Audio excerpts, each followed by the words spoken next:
นายกรัฐมนตรีพร้อมด้วยคณะก็ได้ลงเคลื่อนไหวพบปะโอ้ล้มพ่อแม่ประชาชน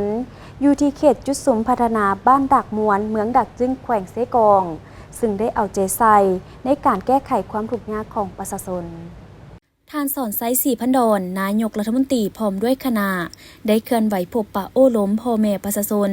เขตจุดสุมพัฒนาบ้านดักมวนเมืองดักจึงแขวงเสกองโดยมีทานเล็กไหลศิวิไลเจ้าแขวงเสกองพร้อมด้วยคณะน้ำของแขวงเมืองบ้านและภาคส่วนที่เกี่ยวข้องให้การต้อนรับอย่างอบอุ่นท่านสีน้อยสอนเจริญประธานกวดกาผักลัดเมืองดักจึงได้รายงานให้ฮู้ว่าเขตจุดสุมดังกล่าวประกอบมี3บ้านขึ้นกับคือบ้านดักมวนบ้านดักตะออกน้อย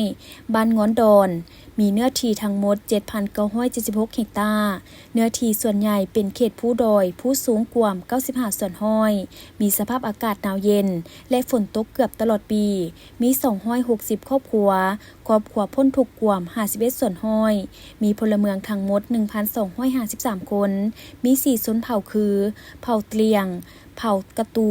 เผ่าแยะเลาะเผ่าลาวมีโรงเรียนประถมสมบูรณ์3แห่งสุขศาลาบริการชุมชน1แห่งหอวัฒนธรรม3หลังอาชีพหลักของประชาชนแม่นปลูกฝังและเลี้ยงสัตว์ในโอกาสดังกล่าวท่านนายกรัฐมนตรีได้กล่าวแสดงความชมเชยต่อบรรดาผลสำเร็จอันพ้นเด่นที่สามารถปฏิบัติได้ในระยะผ่านมาพร้อมทั้งยกให้เห็นผลสำเร็จอันพ้นเด่นของรัฐบาลในการแก้ไขปัญหาความยุ่งยากทางด้านเศรษฐกิจการเงินพร้อมนี้ท่านยังได้มีคำเห็นชี้นำให้คณะพัฒนาเขตบ้านจุดสุ่มดังกล่าวและภาคส่วนที่เกี่ยวข้องให้กวดกาอย่างละเอียดเกี่ยวกับสาเหตุที่เฮ็ดให้บางครอบครัวบ่ทันหลุดพ้นออกจากความทุกข์ยากและพร้อมกันค้นคว้าซอกวิธีทางแก้ไขเอาใจใส่ศึกษาอบรมประชาชน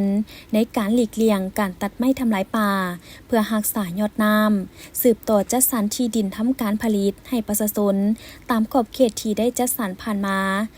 สุกยูส่งเสริมการปลูกการเลี้ยงให้มีการจัดตั้งเป็นกลุ่มการผลิตเพื่อสามารถวางแผนการอย่างเป็นระบบอันสำคัญแม่นแขนงการที่เกี่ยวข้อง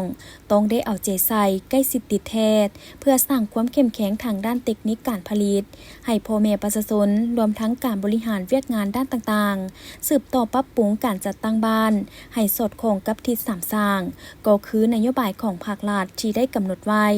เอาใจใส่ปลุกระดมและสร้างเงื่อนไขให้ประชาชน